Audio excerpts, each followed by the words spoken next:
A'udzubillahi minasyaitonirrajim. Bismillahirrahmanirrahim. Assalamualaikum warahmatullahi wabarakatuh. Alhamdulillahirabbil alamin wal 'aqibatu lil muttaqin fala udwana illa 'alal zalimin wassalatu wassalamu ala antabi'ahum ila yaumiddin amma ba'du. Yang terhormat Bapak Fikri selaku Wakil Kepala Sekolah SMK Negeri 9 Kabupaten Tangerang, yang terhormat Bapak dan Ibu Guru, patut kita syukuri kepada Allah Subhanahu wa Ta'ala bahwa dengan ridhonya dan rahmatnya dan hidayahnya kita bisa berkumpul dan bermuajahah di tempat yang berbahagia ini. Sholawat beserta salam kita curahkan kepada baginda Nabi besar Muhammad Sallallahu Alaihi Wasallam, kepada saudaranya, sahabatnya, dan pengikutnya sampai akhir zaman. Bapak dan Ibu guru hebat, pada kesempatan pagi ini saya ingin menyampaikan beberapa hal. Yang pertama, saya ingin mengucapkan terima kasih banyak kepada Bapak Guru yang sudah menyempatkan waktu dan meluangkan waktu di tempat yang berbahagia ini. Yang kedua, yaitu saya selaku moderator dan saya pemateri. Di sini saya ingin membacakan agenda hari ini. Yang pertama, agendanya yaitu satu pembukaan, kedua yaitu sambutan, yang ketiga yaitu inti, yang keempat yaitu tanya jawab, yang kelima yaitu penutup atau doa. Untuk meningkat waktu kita, mari kita baca dengan al-basmalah. Selanjutnya yaitu sambutan dari Bapak Fikri selaku Wakil Kepala Sekolah. Waktu dan tempat dipersilahkan. Baik, bismillahirrahmanirrahim. Assalamualaikum warahmatullahi wabarakatuh. Waalaikumsalam warahmatullahi wabarakatuh. Bapak Ibu sekalian yang saya kasihi dan disani yang berkahwin, Allahumma sholli ala sayyidina Muhammad wa ala alihi yang kami hormati Miss Juheria selaku moderator dan pembawa materi, kemudian Pak Sohib selaku koordinator BPK, dan Bapak Ibu guru hebat yang hadir pada kesempatan kali ini. Alhamdulillah, begitu pun kita panjatkan kepada Allah Subhanahu wa Ta'ala, di mana kita semua sampai saat ini diberikan nikmat yang luar biasa, salah satunya nikmat sehat walafiat. Mudah-mudahan kita semua selalu diberikan kesehatan oleh Allah Subhanahu wa Ta'ala. Salawat dan salam tak lupa kita tunjukkan kepada Nabi kita Nabi Muhammad Sallallahu Alaihi Wasallam, pada para keluarganya, sahabatnya, dan kita sebagai umatnya. Mudah-mudahan mendapatkan beliau. Baik Bapak Ibu guru yang hadir pada kesempatan ini, alhamdulillah di sini kita bisa hadir dalam kegiatan yang dikoordinatori oleh Miss Juheria, dan alhamdulillah kegiatan ini juga nantinya bisa bermanfaat untuk Bapak Ibu guru semua, ya. Sehingga nanti apa yang telah disampaikan yang bisa diimplementasikan kepada anak-anak, kemudian pembelajaran juga bisa menjadi lebih hidup, karena tanpa adanya guru hebat seperti Miss Juheria ini, kita tidak akan bisa berkumpul seperti ini. Pada intinya, kepala sekolah, saya mewakili kepala sekolah sangat berterima kasih sekali, saya sangat bangga kepada Bapak Ibu yang tidak pernah lelah untuk selalu update, selalu belajar, yang tujuannya adalah semata-mata untuk anak kita semua lagi, sehingga anak-anak merasa nyaman di sekolah. Anak-anak merasa, oh kita harus ke sekolah, karena kita sekarang belajarnya luar biasa. kasih setuju kami ucapkan karena beliau luar biasa semangatnya sehingga kita bisa berkumpul di sini, dan ini tidak semua guru bisa seperti ini Bapak Ibu. Ya. Dan mudah-mudahan hal-hal baik seperti ini bisa ikut tersalurkan dan bisa ikut menular kepada Bapak Ibu. Begitupun saya sendiri gitu. Terima kasih. Mungkin itu pesan dari Ibu Kepala Sekolah dan saya mewakili. Kurang lebihnya saya mohon maaf. Saya akhiri. Wassalamualaikum warahmatullahi wabarakatuh.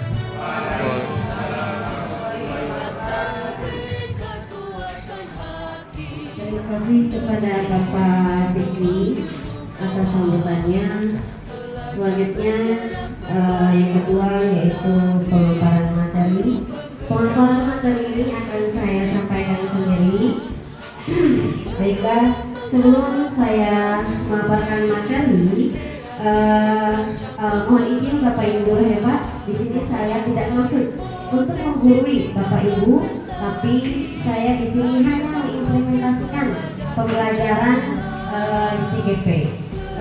Sebelum saya membawa materi selanjutnya, saya mereview materi yang sudah saya pelajari di modul 1.1, yaitu tentang filosofi Ki Hajar Dewantara.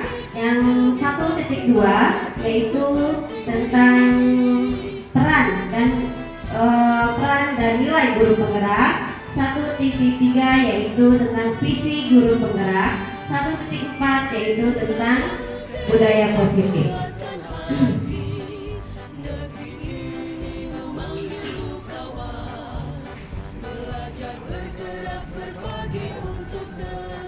Sebelum kita lanjut ke materi, alangkah baiknya kita mendengarkan lagu guru penggerak dulu.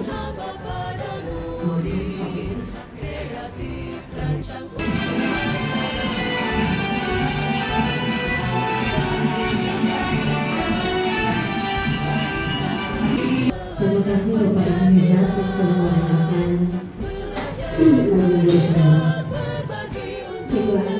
Pada kesempatan ini di sini saya ingin mengimplementasikan topik disiplin positif yang pertama, yang kedua yaitu teori motivasi hubungan dan penghargaan agar restitusi, ketiga keyakinan kelas, keempat yaitu 5 kebutuhan dasar manusia, kelima yaitu restitusi 5 kontrol, keenam yaitu restitusi segitiga. Bapak Ibu guru hebat pasti dan semuanya sudah memahami tentang budaya positif. Di PNM juga ada, jadi di sini saya hanya menguatkan saja, ya. Dan yang saya tidak menggurui, sekali lagi saya cuma melaksanakan tugas PGP. Jadi budaya positif di sini adalah nilai-nilai keyakinan dan kebiasaan di sekolah yang berpihak pada murid, agar murid dapat berkembang menjadi pribadi yang kritis, penuh hormat dan bertanggung jawab. Tujuan budaya positif itu adalah menanamkan motivasi yang ketiga pada murid-murid kita, yaitu untuk menjadi orang yang mereka inginkan dengan nilai yang mereka percaya. Jadi budaya positif yang ada di sekolah kita itu biasanya dengan mungkin bullying verbal, itu kan hanya sebelumnya, atau tidak saling menghargai temannya. Jangan temannya, guru yang lewat aja ketika tidak mengajar itu masih kurang. Jadi yuk kita sebagai pendidik kita harus tanamkan budaya positif dan lakukan kepada anak buah kita. Kemudian makna disiplin di sini berasal dari bahasa Latin disiplin yang artinya belajar, ya. Makna dari kata ini yaitu berkonotasi dengan disiplin dari diri murid-murid menurut Socrates dan Plato. Jadi disiplin di sini membuat orang menggali potensinya menuju sebuah tujuan apa yang dia hargai. Namun dalam budaya kita, makna kata disiplin telah berubah menjadi sesuatu yang dilakukan seorang pada orang lain untuk berbentuk kepatuhan. Saya yakin kita sebagai pendidik itu tujuan adalah menuntun. Kenapa? Karena filosofi Ki Hajar Dewantara pun mengatakan bahwa kita seorang pendidik harus menuntun, bukan menuntut, ya. Jadi kita itu menurut Ki Hajar Dewantara, pendidik itu seperti petani, yang mana ketika petani menanam jagung, maka dia akan tumbuh jagung. Ketika petani itu menanam padi, maka petani itu akan tumbuh padi. Maka dari itu kita sebagai pendidik hanya menuntunnya saja, menuntun dengan minat anaknya seperti apa, karakteristiknya seperti apa.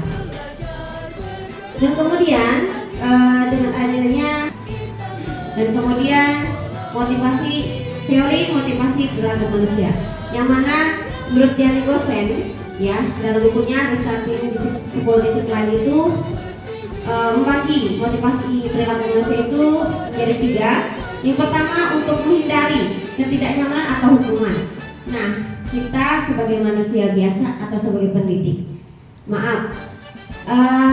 saya datang ke sekolah sebelum jam 6:30 karena saya menghindari mungkin saya dinilai jelek atau misalkan akan mendapat hukuman dari masalah dan sebagainya. Nah, itu adalah motivasi yang datangnya dari dorongan orang lain ya. Jadi motivasi ini dinamakan dengan motivasi eksternal. Yang kedua yaitu untuk mendapatkan imbalan dari diri orang lain atau ingin mendapat penghargaan dari orang lain. Misalkan kita datang setiap hari ingin dipuji sama Pak Fikri, oh itu rajin ya, dan sebagainya, oh terrajin dan sebagainya. Nah, itu adalah motivasi seperti ini, adanya dorongan dari orang lain. Nah, motivasi ini adalah motivasi eksternal. Dan yang ketiga adalah motivasi untuk menghargai diri. Nah, motivasi untuk menghargai diri, kita tidak usah melihat dorongan-dorongan atau misalkan pujian dari orang lain atau misalkan hukuman dari orang lain, tapi kita benar-benar tumbuh dari hati kita. Oh, saya itu datang ke SMK setiap hari sebelum jam 7 karena ini udah tugas saya, ini udah kewajiban saya, gitu kan? Nah, ini motivasi ini namanya motivasi internal. Refleksi di sini, mohon maaf dan mohon izin, di sini ada refleksi. Bapak dan Ibu boleh menulisnya di buku nyaman aja. 4. Anda ingin menjadi orang yang menghargai waktu. Anda ingin menghargai waktu, menghargai diri Anda sebagai teladan bagi murid-murid. Anda karena Anda percaya tidak dapat sebagai guru akan dicontoh oleh murid-murid Anda. Ya, itu nomor 4.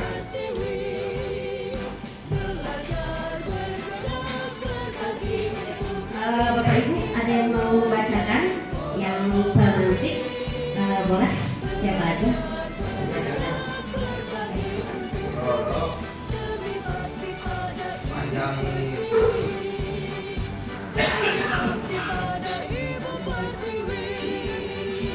Penghargaan dapat meningkatkan motivasi belajar anak. Pastinya semuanya itu jawabannya setuju. Ya, terima kasih.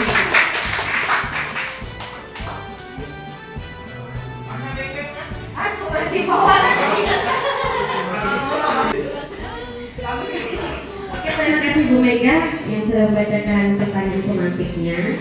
Nah, kemudian di sini kita belajar tentang hukuman, konsekuensi dan restitusi. Ya, oke, hukuman dan konsekuensi sama restitusi. Perbedaannya apa sih? Nih, kita akan bahas. Ya. Jadi kalau misalnya hukuman itu tidak terencana atau tiba-tiba, tapi kalau konsekuensi itu biasanya terencana dan disepakati oleh peraturan. Jadi biasanya kalau misalnya hukuman itu ketika anak murid telat, itu pas masternya langsung push up dan sebagainya, itu namanya hukuman. Tapi kalau misalnya konsekuensi itu biasanya ada kesepakatan dulu, yang mana kita buat keyakinan kelas di dalam kelas. Misalnya kalau melanggar ini konsekuensinya apa dan lain sebagainya itu. Dan kalau restitusi itu biasanya menciptakan dengan bukan karena dia mengerjakan sesuatu, tapi dia itu dengan solusinya apa sih setelah melakukan kesalahan tersebut itu. Kemudian di sini ada ini pertanyaan 2, Sebelum ke pertanyaan, Anda ingin menghargai waktu, menghargai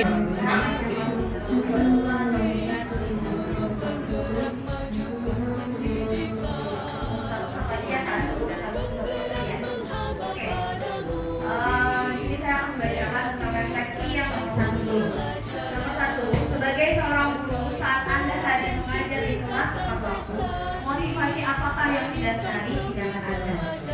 Untuk jawaban Bapak Ibu, yang pertama, motivasi untuk mencerdaskan dari Bapak Ibu lagi. Salah satu kunci keberhasilan guru untuk mencapai tujuan yang sudah direncanakan dalam kegiatan proses pembelajaran dengan disiplin kerja yang tinggi, maka dapat meningkatkan pelaksanaan kegiatan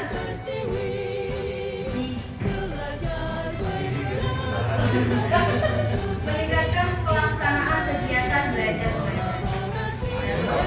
Ada lagi jawabannya, yaitu adalah ini merupakan suatu tanggung jawab seorang guru. Jadi maksudnya berniat karena Allah, karena ketika berbuat baik maka Allah akan membalas dengan baik lagi. Dan saya ini anak-anak saya juga diajar oleh guru yang disiplin dan baik dan memberikan teladan yang baik kepada murid. Ada lagi jawabannya, motivasi untuk mencerdaskan anak bangsa agar mendapatkan pelayanan terbaik dari guru untuk mensukseskan anak itu. luar biasa. Selanjutnya ada sama tanggung jawab dan ini sebagai apresiasi sudah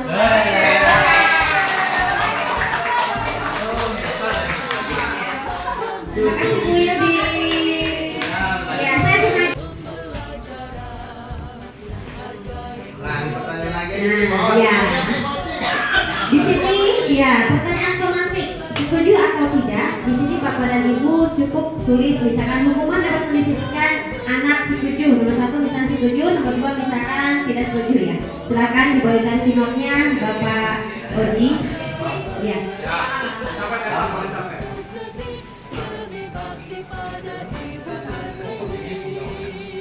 Ibu dan Bapak guru hebat dalam penerapan disiplin positif restitusi. Salah satu program yang dikembangkan adalah 5 posisi kontrol. 5 posisi kontrol pada pihak ini dapat menjadi ajang refleksi bagi kita semua agar dapat terus mengasah dan menerapkan disiplin positif yang memerdekakan diri. Mari terus berlatih dan bersemangat. Selamat menerapkan. Salam dan bahagia. Ibu dan Bapak guru hebat.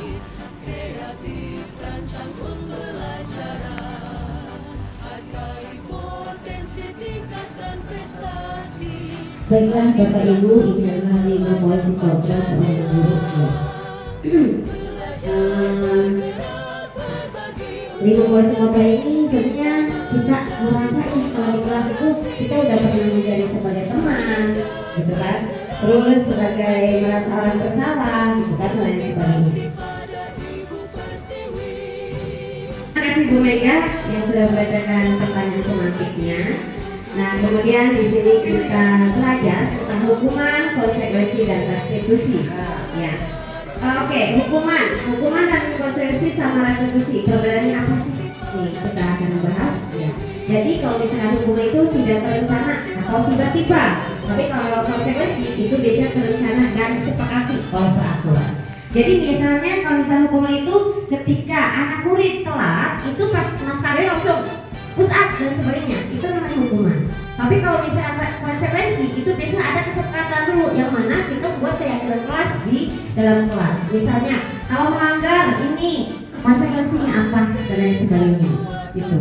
Dan kalau restitusi itu biasanya menciptakan dengan bukan karena dia mengerjakan kesalahan, tapi dia itu dengan solusi. Solusinya apa sih setelah melakukan kesalahan tersebut gitu.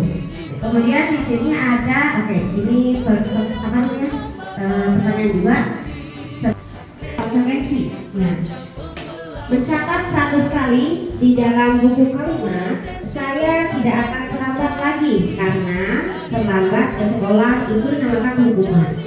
Kemudian lari di lapangan lapangan basket 2 kali karena terlambat hadir di sekolah itu dinamakan hukuman.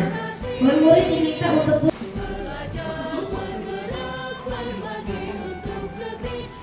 konsekuensi. Nah, mencatat 100 kali di dalam buku kalimat, saya tidak akan terlambat lagi karena terlambat ke sekolah itu dinamakan hukuman.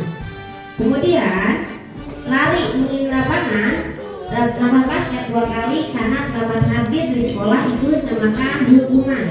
Murid diminta untuk push up 15 kali karena tidak menggunakan masker ke sekolah itu hukuman. Menggantikan kertas tugas teman yang telah dicoret-coret konsekuensi. Kemudian membersihkan tumpahan air di meja tulis karena tersenggol pada saat belajar konsekuensi. Kemudian murid disuruh untuk tidak mengenakan sepatu sehari di sekolah karena tidak mengenakan sepatu namanya hukuman. Lari mengelilingi lapangan basket 2 kali karena terlambat 10 menit untuk pelajaran PIOK atau OJK ya. Konsekuensi. Nah, jadi konsekuensi itu biasanya menggantikan. Misal dia telat 10 menit bahasa Inggris, berarti dia itu mengerjakan misalnya menghafal vocabulary selama 10 menit. Nah, itu namanya konsekuensi. Tapi kalau guru itu mungkin ada sedikit yang kasar-kasarnya gitu, yang lebih kerasnya. Tapi kalau konsekuensi itu lebih lembutnya lah. Kemudian apa itu restitusi? Restitusi itu adalah proses menciptakan kondisi bagi murid untuk memperbaiki kesalahan mereka. Ya, jadi kalau restitusi itu biasanya itu tadi kan kita melihat videonya, dia meyakini hal apa yang akan diperbaiki dan sebagainya. Kemudian ciri-ciri restitusi bukan untuk menebus kesalahan, namun untuk belajar dari kesalahan. Memperbaiki hubungan, tawaran, bukan paksaan. Jadi kita tawarkan dulu, mau apa sih konsekuensinya, kayak gitu. Nomor restitusi menuntun untuk melihat kebenaran diri. Restitusi mencari kebutuhan dasar yang berdasari tindakan. Restitusi diri adalah cara yang paling baik. Restitusi fokus pada karakter bukan tindakan, ya. Jadi karakternya. Nah, dalam materi selanjutnya yaitu keyakinan kelas. Yang mana keyakinan kelas ini saya yakin Bapak dan Ibu itu semuanya sudah melakukannya ya di dalam kelas. Cuma di sini mengapa tidak peraturan saja? Mengapa harus keyakinan kelas? Kenapa sih harus tidak peraturan? Kenapa harus keyakinan? Jadi kalau misalnya peraturan itu biasanya dibikin oleh sendiri, tidak ada kesepakatan. Tapi kalau keyakinan kita kesepakatan dulu, kita diskusi dulu sama anak. Apa yang mau kita yakini? Bisa dengan kata-kata keyakinan mereka akan melaksanakannya, gitu. Tapi kalau peraturan, itu peraturan. Misalnya Pak Imam memberikan peraturan bahwa tempat makan dan minum, gitu kan? Nah, itu adalah peraturan. Tapi kalau misalnya kita sudah membuat keyakinan kelas, membawa tempat makan dan minum, berarti sudah termasuk keyakinan yang harus kita lakukan di dalam kelas tersebut. Kemudian, nah, peraturan kelas, siapa yang akan membuat keyakinan kelas? Saya yakin Bapak dan Ibu udah hebat dalam membuat keyakinan kelas karena di kelas masing-masing sudah ada keyakinan kelasnya. Pertama kita otomatis berdiskusi sama teman-teman atau sama anak sekolah, anak kelas, ya. Kita berdiskusi peraturan apa keyakinan apa yang mau kita yakini, gitu kan? Terus kemudian menggunakan bahasa positif bukan negatif. Contohnya dilarang membuang sampah. Nah, itu adalah kalimat negatif. Nah, untuk membuat keyakinan itu harus menggunakan kalimat positif. Kalimat positif dari jagalah kebersihan berarti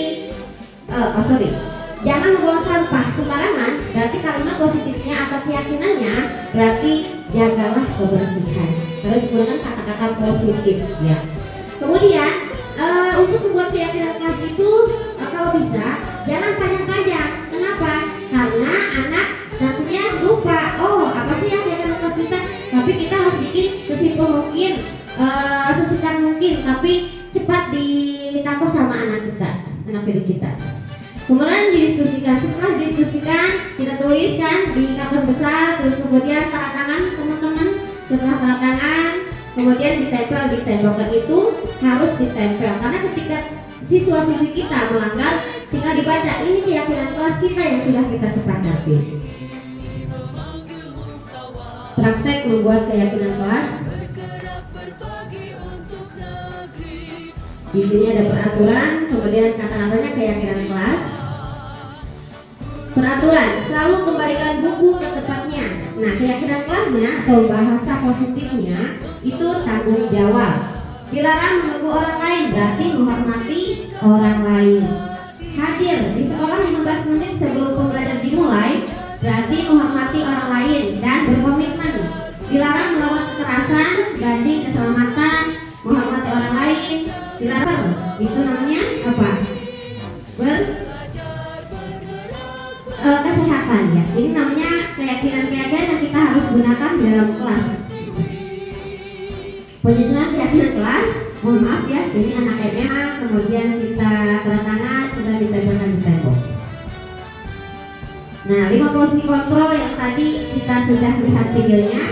Di sini ada penghukum, pemberi rasa bersalah, teman, pemantau, dan manajer.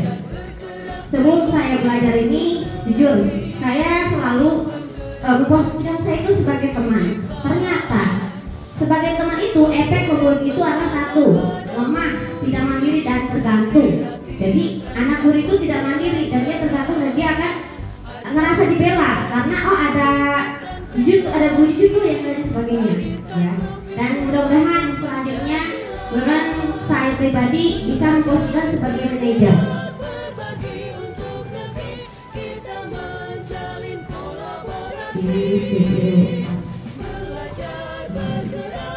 Baiklah, ini materi selanjutnya itu kebutuhan dasar manusia. Yang pertama, bertahan hidup, kedua kasih sayang, ketiga penguasaan, keempat kebebasan, kelima kesenangan. Semua orang senantiasa berusaha untuk memenuhi kebutuhannya dengan berbagai cara. Bila mereka tidak bisa mendapatkan kebutuhannya dengan cara yang positif, mereka bisa melanggar peraturan atau melakukan hal-hal yang tidak sesuai dengan nilai-nilai kebajikan. Salah satu contoh dari 5 kebutuhan dasar manusia itu, misalnya kita menemukan murid yang mungkin agak sedikit rada-rada bandel atau misal apa di kelas gitu kan. Nah, ketika yang lain nulis, dia jalan gitu kan, menulis temannya dan sebagainya. Nah, murid tersebut itu kita harus approach, pendekatan, tanya kenapa dan sebagainya.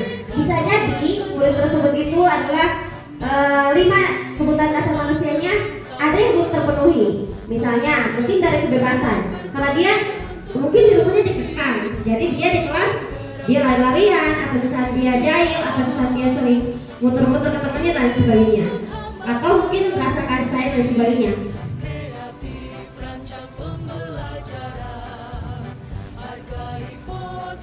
Pernyataan, saya kecewa sekali dengan kamu.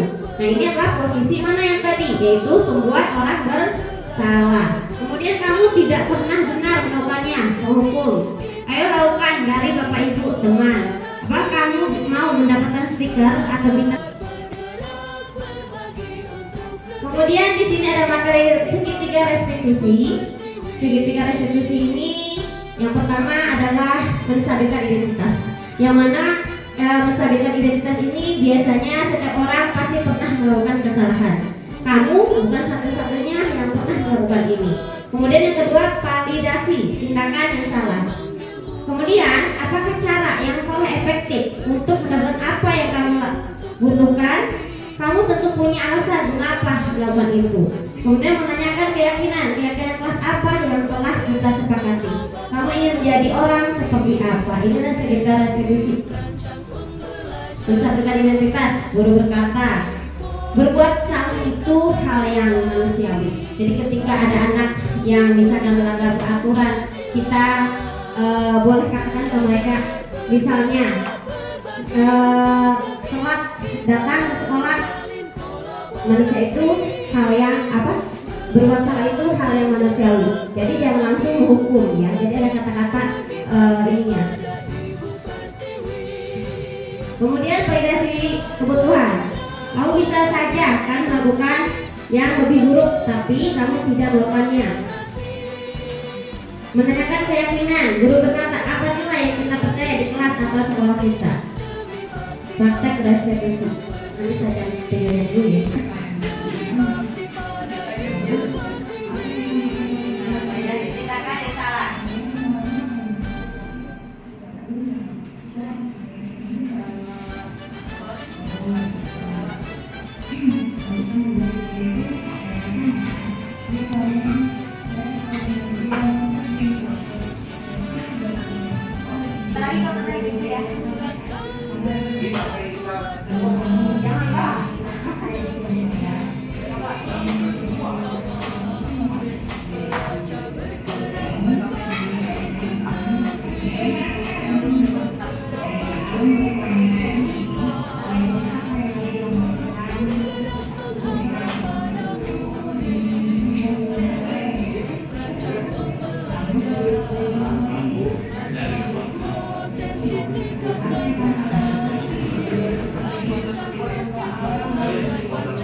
materi kita hari ini yang saya paparkan tadi sudah selesai.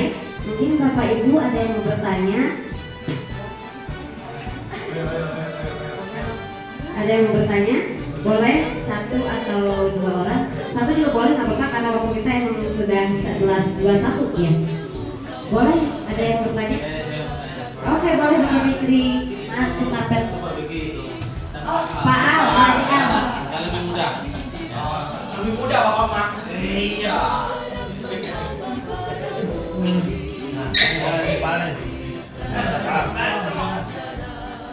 Kalau Pak Sutri itu umurnya 40 tahun ke atas. Kalau Pak Al itu di bawah 40. Bisa. Ya, saya belum mau paham mengenai apa. Restitusi, Pak. Nah, itu. Jadi secara maknanya apa ya bedanya dengan konsekuensi? Konsekuensi ya bedanya dengan konsekuensi.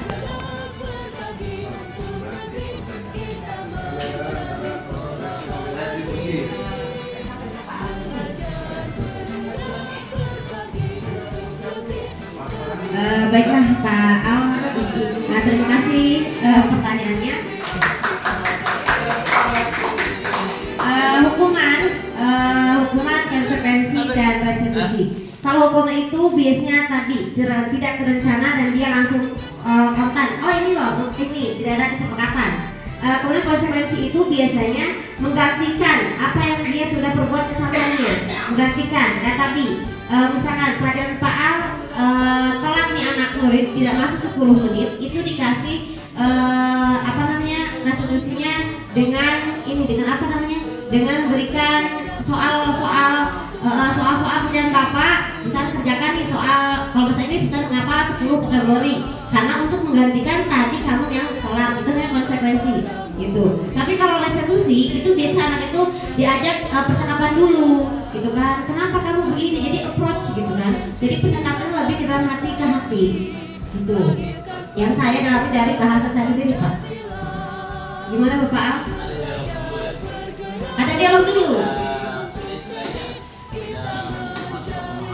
Iya, masih pemahaman dulu, pasti pengertian dulu, kenapa sih kamu melakukan, terus hal apa yang kamu akan perbaiki gitu kan, dan lain sebagainya. Jadi murid itu nanti, oh iya nanti saya akan memperbaikinya Pak gitu kan, saya tidak akan telat lagi di pelajaran Bapak. Dia sendiri pun mencari solusi sendiri gitu, karena kita tadi tidak langsung memberikan hukuman gitu. Yang itu kan telat tadinya coba. Saya pernah melakukan seperti itu di kelasnya TJKT.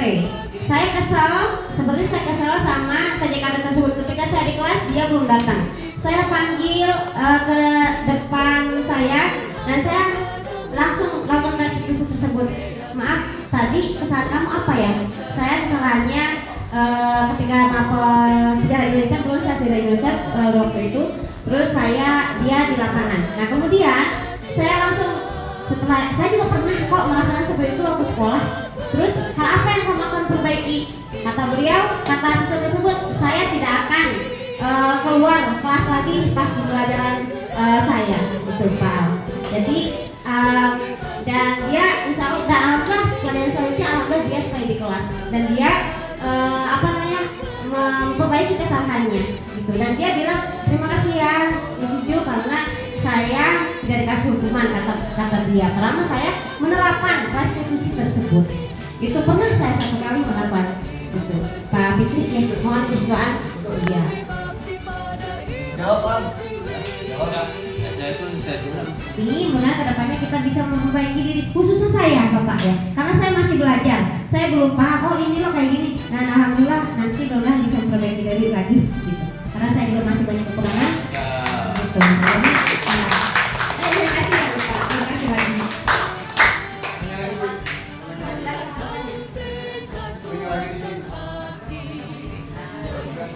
Nanya dulu.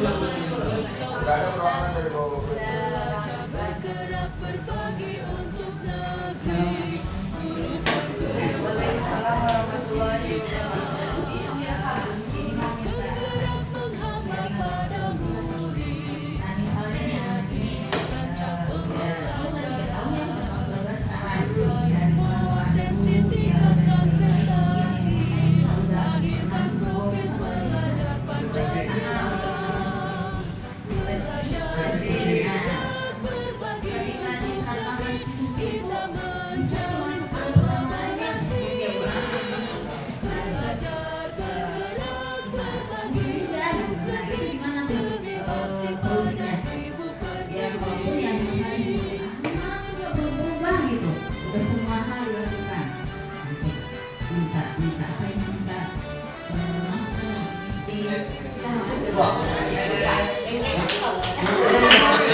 Bunda, terima kasih pertanyaannya.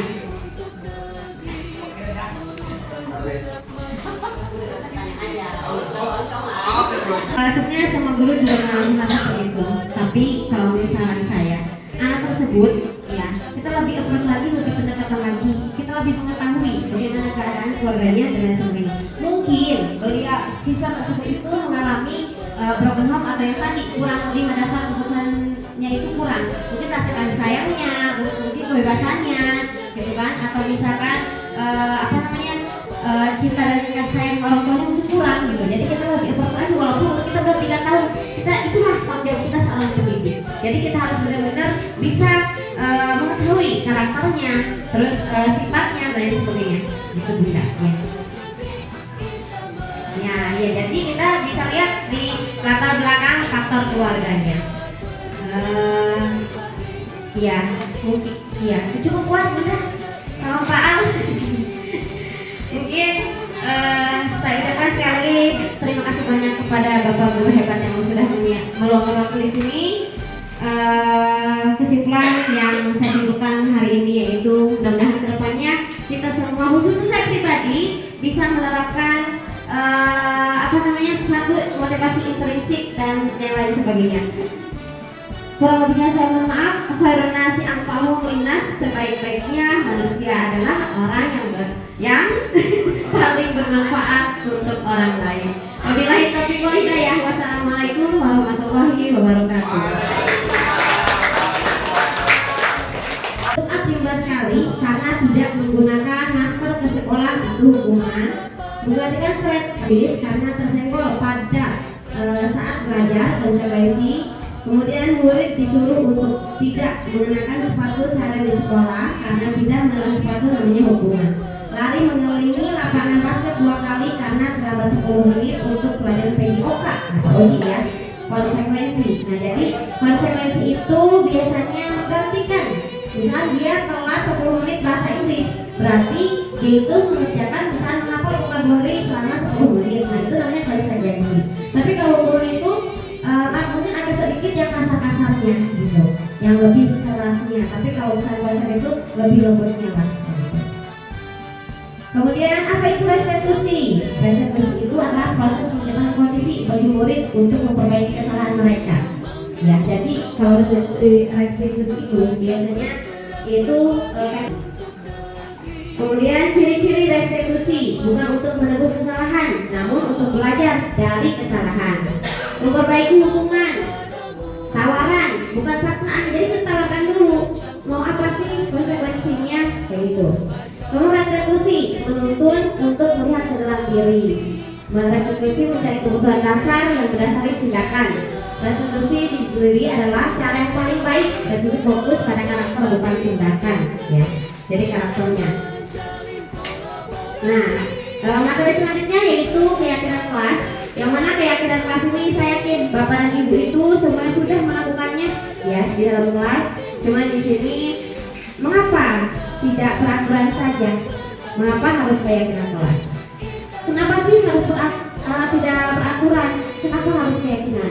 Jadi kalau misalnya peraturan itu biasanya dibikin oleh sendiri, tidak ada kesepakatan. Tapi kalau keyakinan kita kesepakatan dulu, kita diskusi dulu sama anak. Apa yang mau kita yakini? Biasanya dengan kata-kata keyakinan mereka akan melaksanakannya, gitu. Tapi kalau peraturan, itu kan peraturan. Misalnya Pak Imam memberikan peraturan bahwa tempat makan dan minum, gitu kan? Nah itu adalah peraturan. Tapi kalau kita sudah membuat keyakinan kelas, membawa tempat makan dan minum berarti sudah termasuk keyakinan yang harus kita lakukan di dalam kelas tersebut. Kemudian, nah peraturan kelas, keyakinan kelas, budaya positif dan akan timbul budaya positif. Apa saja yang akan membuat keyakinan kelas? Saya yakin Bapak dan Ibu udah hebat dalam membuat keyakinan kelas karena di kelas masing-masing sudah ada keyakinan kelasnya. Pertama kita otomatis berdiskusi sama teman-teman, sama anak sekolah, anak kelas, good thing ya. Kemudian kita berdiskusi peraturan apa, keyakinan apa yang mau kita yakini, gitu kan? Terus kemudian menggunakan bahasa positif bukan negatif. Contohnya dilarang membuang sampah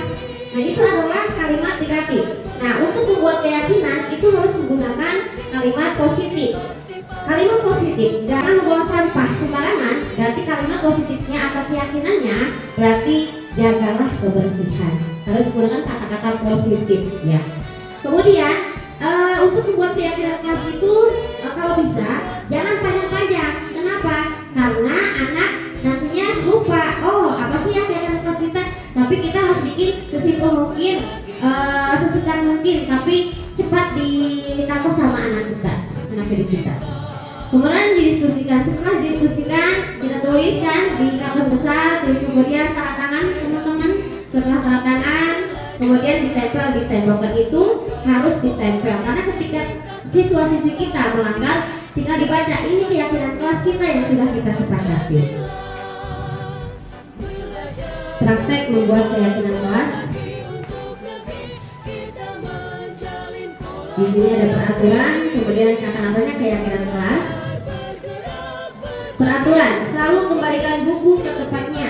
Nah, keyakinan kelasnya atau bahasa positifnya itu tanggung jawab. Dilarang menunggu orang lain, berarti menghormati orang lain. Hadir di sekolah 15 menit sebelum pembelajaran dimulai, berarti menghormati kesehatan ya. Ini namanya keyakinan-keyakinan yang kita harus gunakan di dalam kelas. Penyusunan keyakinan kelas, mohon maaf ya, ini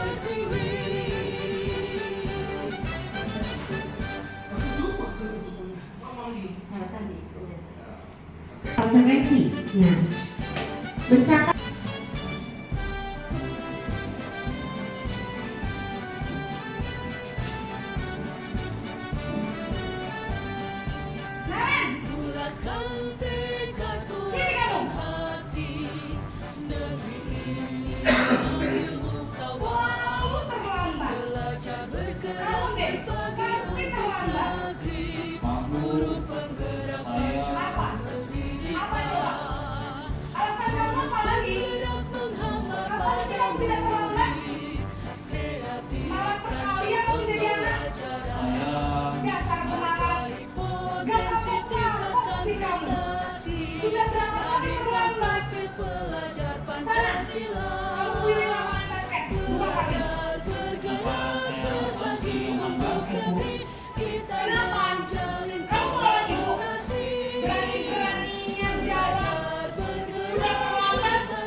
posisi penghukum biasanya berbicara dengan nada ringan, menghardik, menunjuk-nunjuk, menyakiti, dan menuduh. Hukuman bisa berupa fisik maupun psikis. Ibu dan bapak guru hebat. Dampak yang terjadi pada murid ketika guru berada pada posisi penghukum adalah guru cenderung akan berontak, bahkan menyimpan dendam.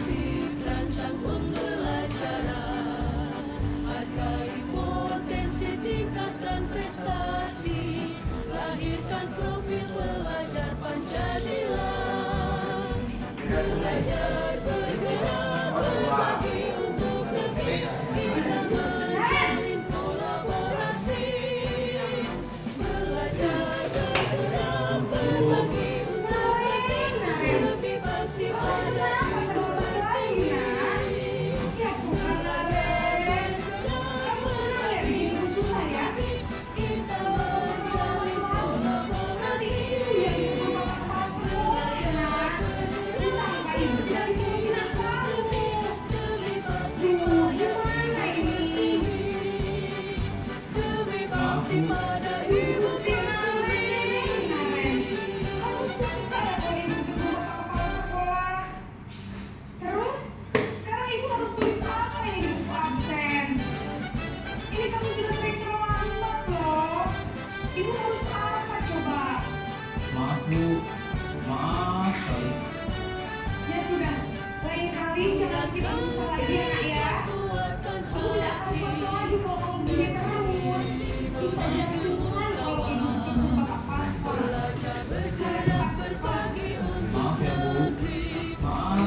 memburuk dirinya sendiri, merasa tidak berharga, dan tidak sanggup membahagiakan orang lain. Ketika guru mengambil posisi pembuat pasang besar, murid akan menganggap dirinya yang bersalah dan tidak akan menyimpan emosi negatif tersebut di dalam dirinya.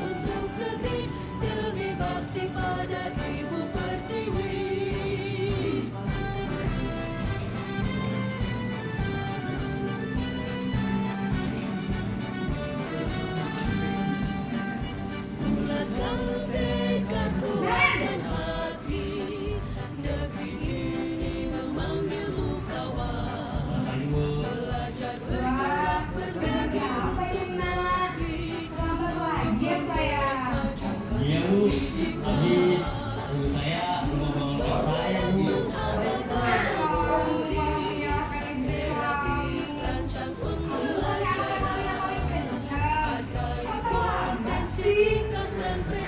Iya bu, saya memang selamat bangun tadi. Jadi ya saya indah setelah gantung ya bu.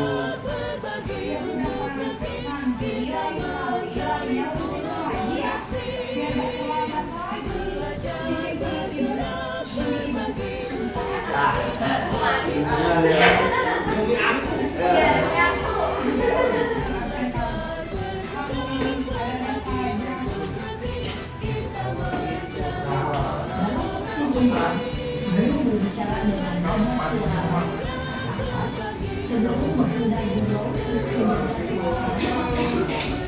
Murid akan merasa senang, aman, dan akrab dengan guru. Identitas yang kita adalah identitas sukses atau berhasil.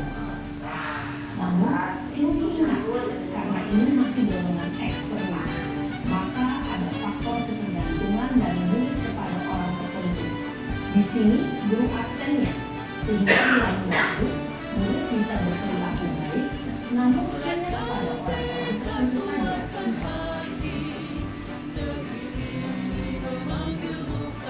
Polisi pemantau.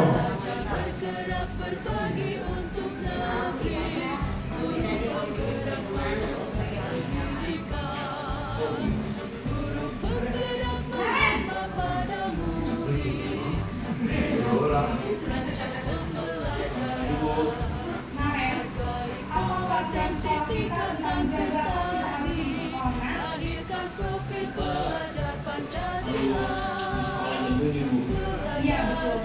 Belajar berbagi. Kalian tahu konsekuensinya di mana aja.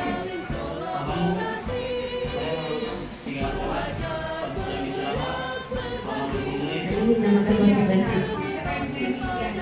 Jadi nantinya di 9.30 pas istirahat, kamu harus tinggal di kelas. Kerjakan tugas tambahan untuk ketertinggalan kamu, ya. Baik bu. Posisi pemantau mengandalkan penghitungan atau data untuk mengontrol murid. Guru mengarahkan murid berdasarkan peraturan dan konsekuensi.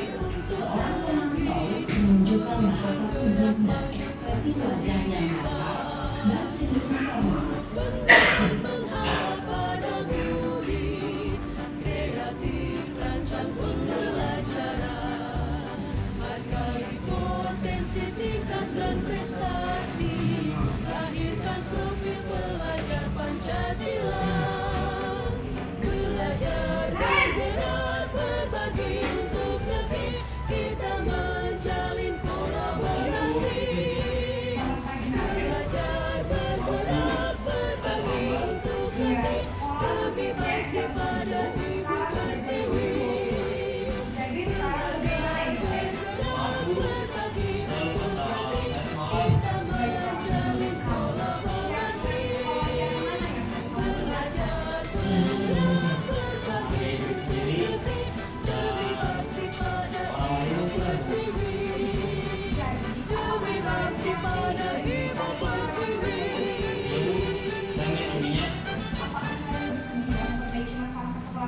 Bersedia bu.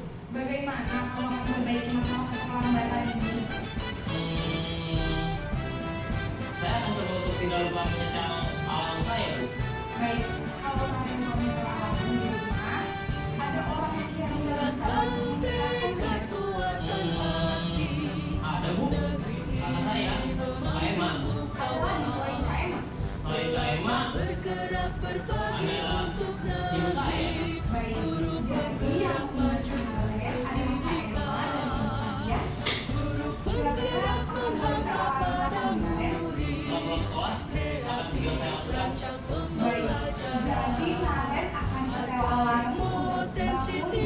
berbagi dan akan diingatkan oleh kakak dan ibu dan ayah adalah menjadi ibu yang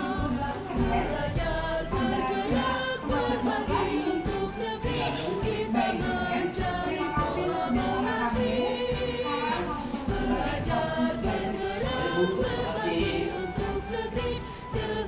Posisi manajer adalah posisi kontrol yang disarankan untuk membimbing murid memiliki sikap disiplin yang positif, yaitu murid yang mandiri, bertanggung jawab, dan dapat memecahkan masalah. Tujuan dari posisi ini adalah agar murid dapat berefleksi atas tindakannya. Guru akan terus memberikan pertanyaan-pertanyaan bermakna, sehingga membuat murid dapat belajar dari kesalahannya dan mencari sebuah solusi untuk menyelesaikannya. Ibu dan bapak guru hebat setelah mengamati adegan 5 posisi keroncong tadi, kira-kira posisi mana yang paling ideal? Posisi mana yang dapat menunjang motivasi intrinsik murid? Ya, tentu posisi manajer. Posisi ini memang posisi ideal dan ini lebih setelah ini.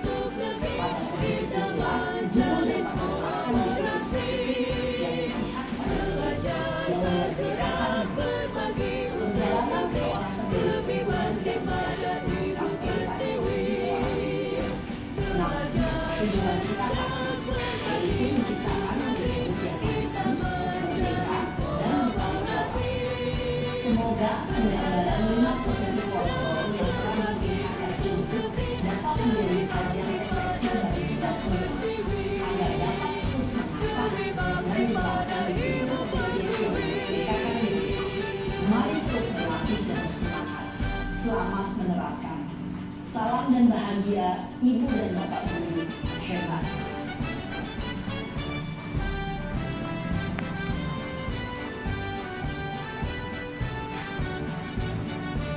Baiklah Bapak Ibu, ini adalah 5 posisi kontrol seorang guru ya.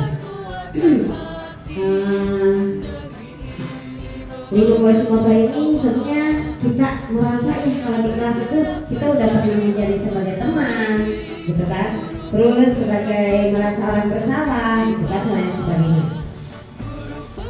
Itu yang pertama, kemudian kita tanda tangan, kemudian ditempelkan di tembok. Nah, 5 posisi kontrol yang tadi kita sudah lihat videonya. Di sini ada penghukum, pemberi rasa bersalah, teman, pemantau, dan manajer. Sebelum saya belajar ini, jujur, saya selalu memposisikan saya itu sebagai teman. Ternyata sebagai teman itu efek pembuat itu adalah satu, lemah, tidak mandiri dan tergantung. Jadi anak murid itu tidak mandiri dan dia tergantung dan dia akan merasa dibela karena, dan mudah-mudahan selanjutnya saya pribadi bisa memposisikan sebagai manajer.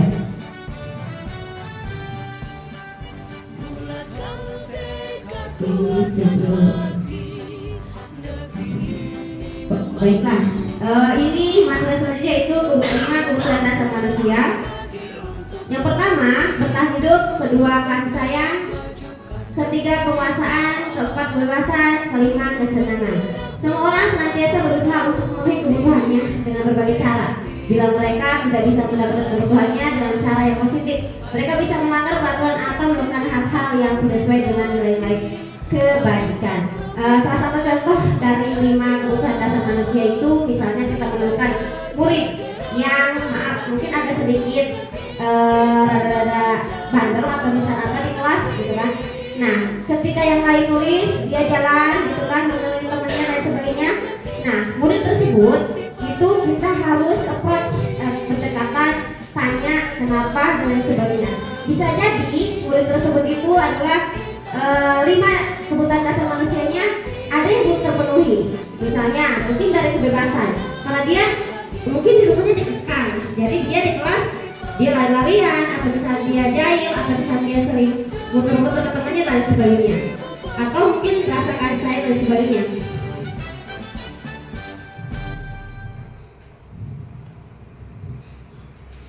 Pernyataan, saya kecewa sekali dengan kamu. Nah, ini adalah posisi mana yang tadi, yaitu membuat orang bersalah. Kemudian kamu tidak pernah benar melakukannya, terhukum.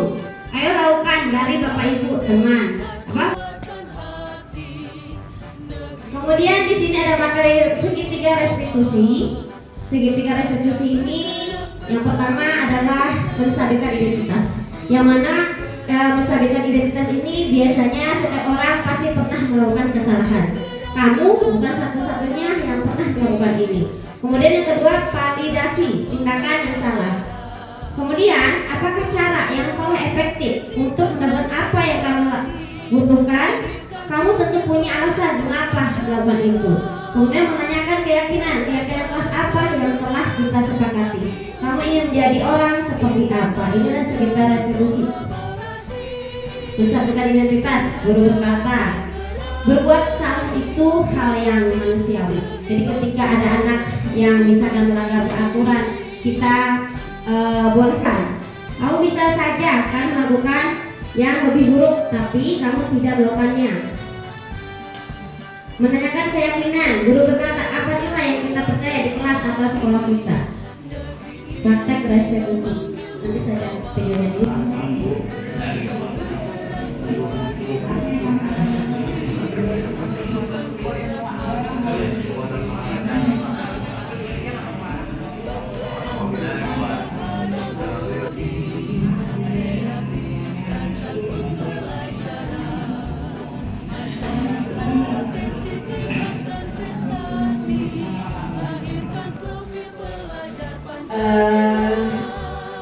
Alhamdulillah materi kita hari ini yang saya paparkan tadi sudah selesai. Mungkin Bapak Ibu ada yang mau bertanya? Ada yang mau bertanya? Boleh satu atau dua orang? Satu juga boleh, nggak apa-apa karena waktu kita emang sudah 11:21 ya. Boleh? Ada yang mau bertanya? Oke, boleh Bapak Fitri. Estafet. Pak Al, Pak Al.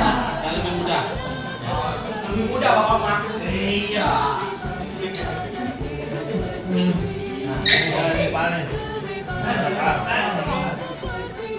Kalau Pak Putri itu umurnya 40 tahun ke atas. Kalau Pak Al itu 40. Bisa. Saya belum kalau mau paham mengenai apa restitusi apa? Restitusi, Pak. Nah, itu. Gitu. Jadi secara maknanya apa yang bedanya dengan konsekuensi? Konsekuensi ya, bedanya dengan konsekuensi lah.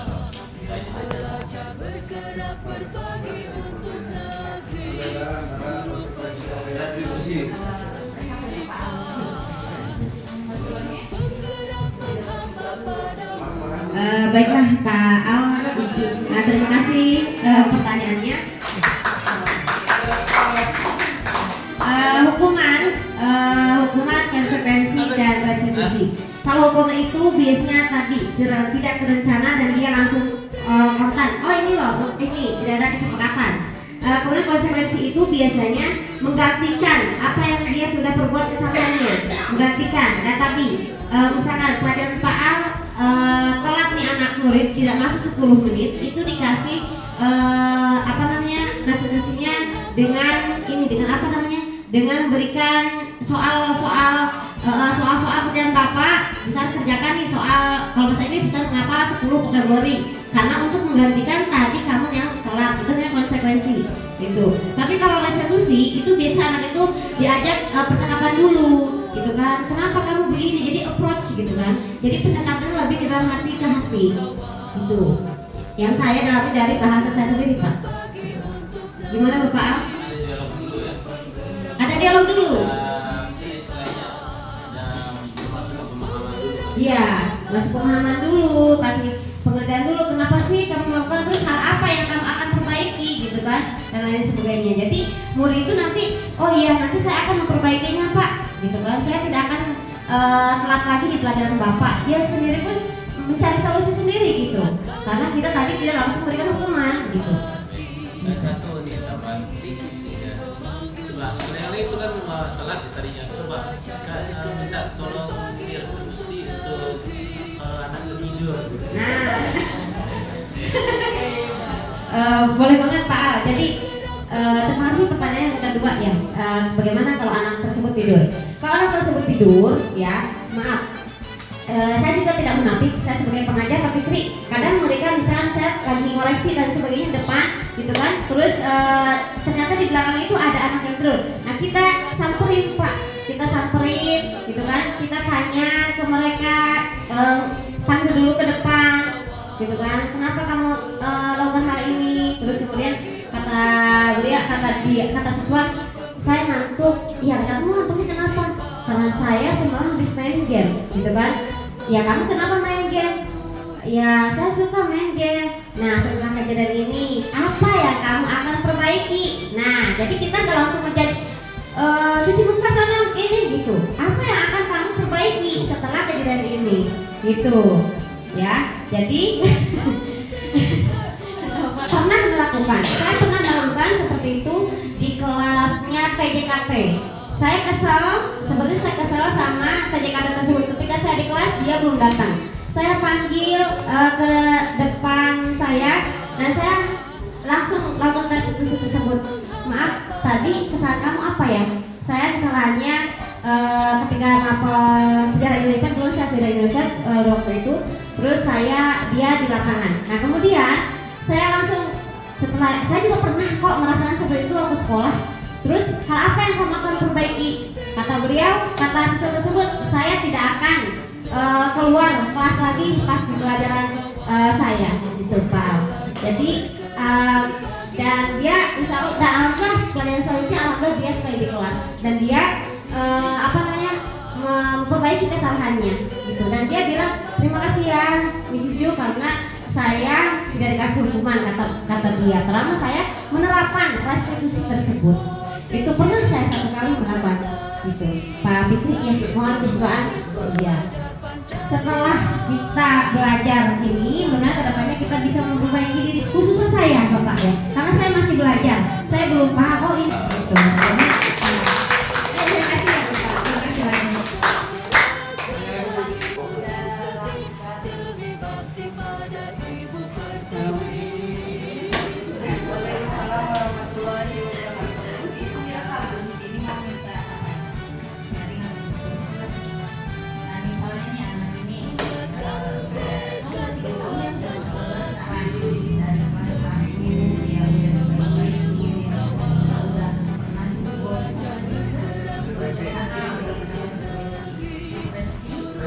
ya Bapak,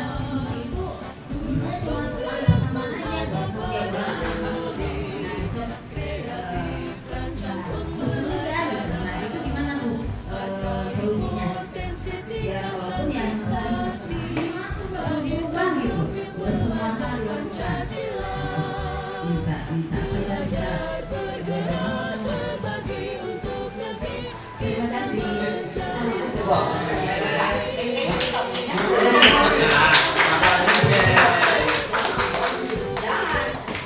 Baik Bunda, terima kasih pertanyaannya.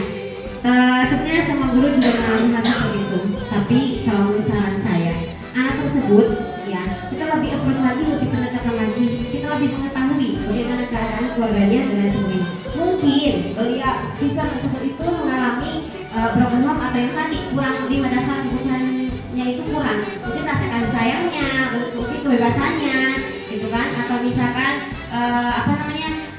cinta dan kasih sayang orang tuanya mungkin kurang gitu. Jadi kita lebih effort lagi walaupun kita udah 3 tahun.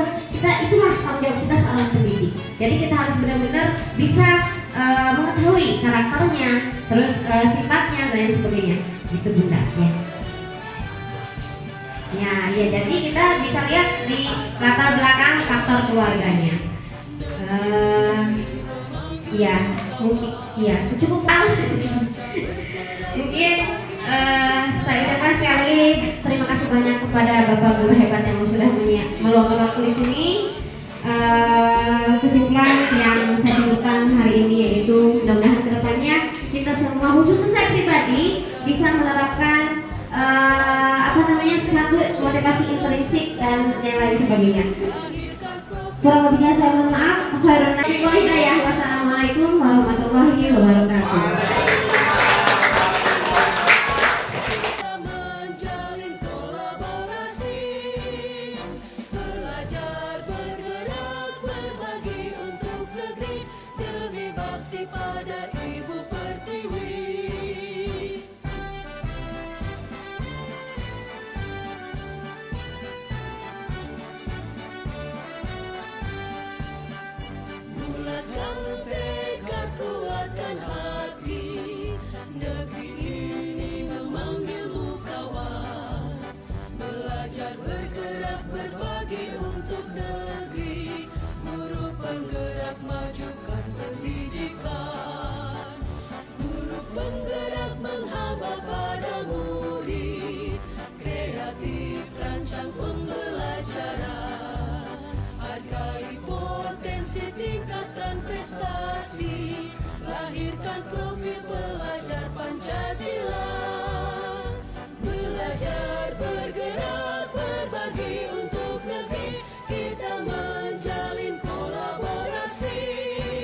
profil pelajar Pancasila.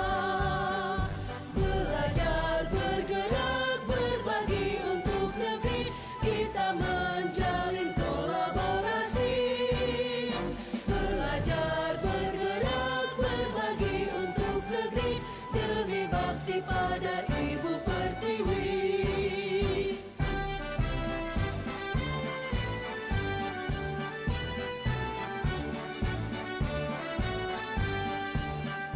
Bulatkan tekad, kuatkan hati, negeri ini memanggilmu kawan.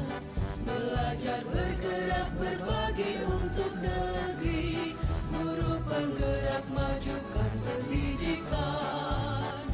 Guru penggerak menghamba pada murid, kreatif rancang pembelajaran. Hargai potensi, tingkatkan prestasi, lahirkan profil pelajar Pancasila. Belajar, bergerak, berbagi untuk negeri, kita menjalin kolaborasi.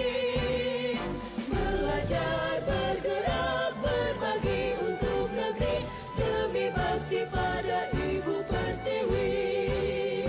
Belajar, bergerak, berbagi untuk negeri, kita menjalin kolaborasi. Belajar, bergerak, berbagi untuk negeri, demi bakti pada Ibu Pertiwi. Demi bakti pada Ibu Pertiwi.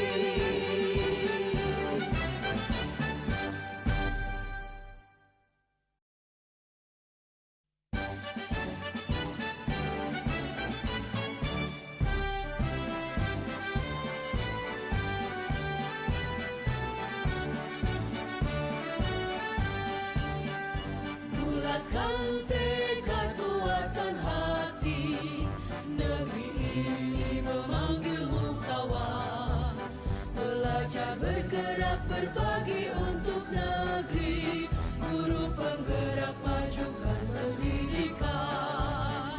Guru penggerak menghamba pada murid, kreatif rancang pembelajaran. Hargai potensi, tingkatkan prestasi, lahirkan profil pelajar Pancasila. Belajar, bergerak, berbagi untuk negeri, kita menjalin kolaborasi. Belajar, bergerak, berbagi untuk negeri, demi bakti pada Ibu Pertiwi.